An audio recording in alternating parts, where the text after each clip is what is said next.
माँ गंगा का जन्म वैशाख शुक्ल सप्तमी को हुआ था। माँ गंगा इसी दिन स्वर्ग से धरती पर आई थीं।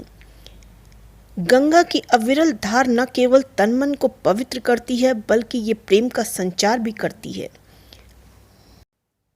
वामन पुराण के अनुसार जब भगवान विष्णु ने वामन रूप में अपना एक पैर आकाश की ओर उठाया, तब ब्रह्मा जी ने भगवान विष्णु के चरण धोकर जल को अपने कमंडल में भर लिया।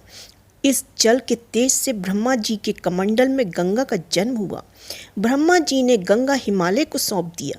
इस तरह देवी पार्वती और गंगा दोनों बहनें हुईं।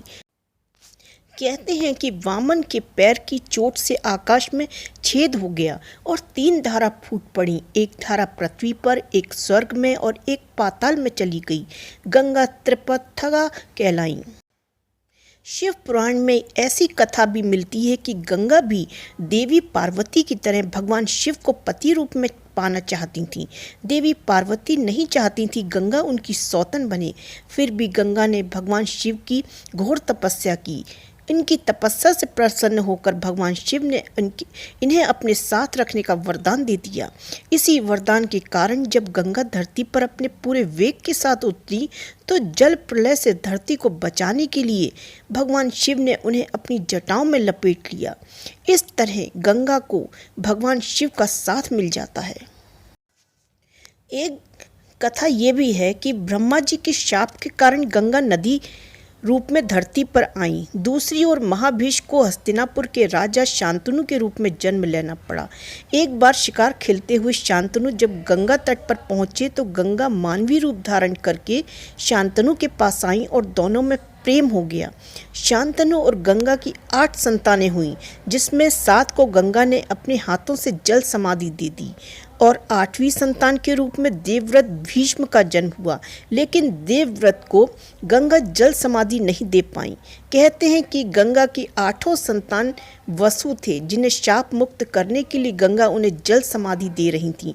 लेकिन 8वीं संतान को शाप मुक्त कराने में गंगा असफल रही।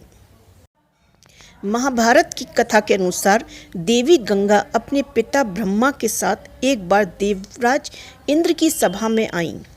यहाँ पर पृथ्वी के महाप्रतापी राजा महाभीष्म भी मौजूद थे। महाभीष्म को देखकर गंगा मोहित हो गईं।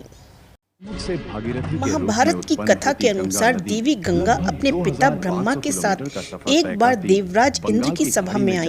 यहाँ पर पृथ्वी के महाप्रतापी राजा महाभीष्म भी मौजूद थे। महाभीष्म को देखकर गंगा मोहित हो गई और महाभीष्म भी गंगा को देखकर सुख-बुध खो बैठे। इंद्र की सभा में नृत्य चल रहा था। तभी हवा के झोंके से गंगा का आंचल कंधे से गिर गया। सभा में मौजूद सभी देवी देवताओं ने शिष्टाचार के तौर पर आंखें झुका ली, लेकिन गंगा में खोए महाभीष्म उन्हें एकटक निहारते रह गए। गंगा भी उन्हें देखती रह गईं। क्रोधित होकर ब्रह्मा जी ने शाप दिया कि आप दोनों लोक लाज मर्यादा को भूल गए हैं, इसलिए आपको धरती पर जाना होगा।